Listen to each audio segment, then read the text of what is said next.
Hey, look at this. Both Jerome Powell and the crypto report just dropped this huge nothing burger. But hold on. Is it really a nothing burger though?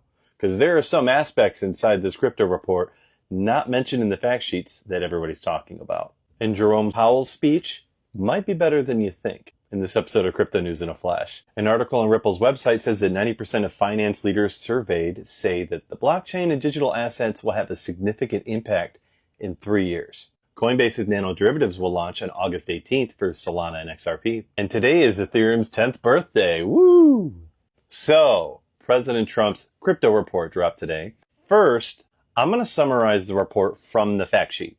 Then I'm going to show you how a few gems I found in the report itself that I think are relevant. So the key highlights are: recommend giving the CFTC oversight of spot markets for non-security digital assets. Urge the SEC and the CFTC to quickly enable trading at federal level with clarity on custody, registration, trading, and record keeping. Call for safe harbor zones and regulatory sandboxes for DeFi experimentation. A safe harbor zone means you can launch a company now and we won't punish you yet for not meeting full regulations, as long as you're honest, open, and working towards following the rules. A regulatory sandbox means that you can test out your new crypto finance idea safely inside a special zone with lighter rules and regulator supervision. The difference: safe harbor is for projects already launched, sandbox is for testing before they launch. And barriers that restricted cryptos firms from banking access. Clarify rules for banks on custody, stablecoin issuance, token services, and master accounts. Support implementation of the Genius Act for US dollar-backed stablecoins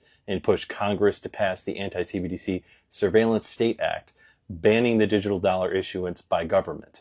Direct the Treasury of IRS to simplify tax rules on mining, staking, coin wrapping, and de minimis transactions, which means tiny purchases like buying your coffee with crypto. Right now, even a $3 crypto purchase could trigger capital gains tax. This reform would exempt small transactions from taxes, so that is indeed a much needed change. Clarify responsibilities around AML and CFT in DeFi and self-custody scenarios.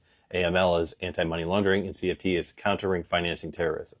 This issue right here is exactly why Ripple has never used their own liquidity pools. David Schwartz even posted about it today, saying even Ripple can't use the XRPL DEX for payments because they can't be sure a terrorist won't provide the liquidity for payment. So this would be a much needed clarity. And last but not least, Bitcoin reserve and stockpile. Support the creation of a strategic Bitcoin reserve using government seized coins. Nothing new here.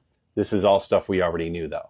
Now, the things in the report that I thought was interesting, but not mentioned in the fact sheet. The number of successful monthly transactions on public blockchains reached highs of 3.8 billion in early 2025, a 96% increase of the year before, around the return of Trump administration. The first quarter of 2025 saw venture capitalists deploy 4.8 billion into crypto and blockchain-focused startups, supporting industry forecasts of a 70% year-over-year increase in total venture dollars invested. It has extremely anti-CBDC verbiage, such as discourage, oppose, and prohibit the ability of any agency from undertaking the action to establish, issue, promote any CBDCs in the United States or abroad. Support legislation prohibiting the adoption of any CBDCs, and examine the extent to which U.S. federal agencies, including the banking agencies, and relevant international financial institutions have engaged in CBDC research or pilot programs contrary to the policies set forth in Executive Order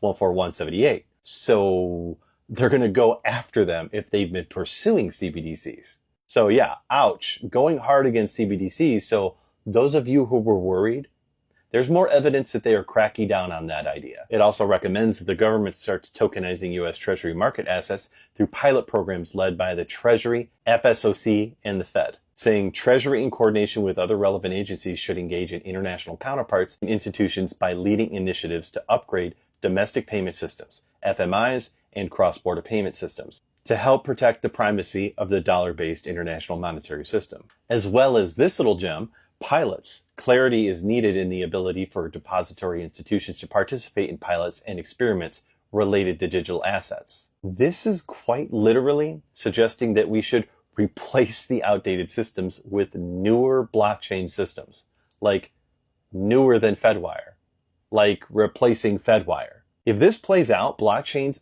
possibly XRPL or similar networks, could be involved in the future federal level financial infrastructure. Yeah.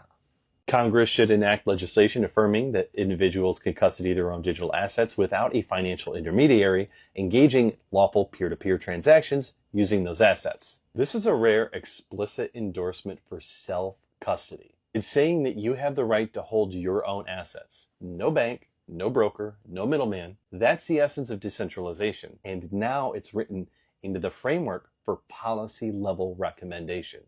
So overall, this is a super positive crypto report. And speaking of positive, even Jerome Powell today during his long meeting, despite people focusing on FUD,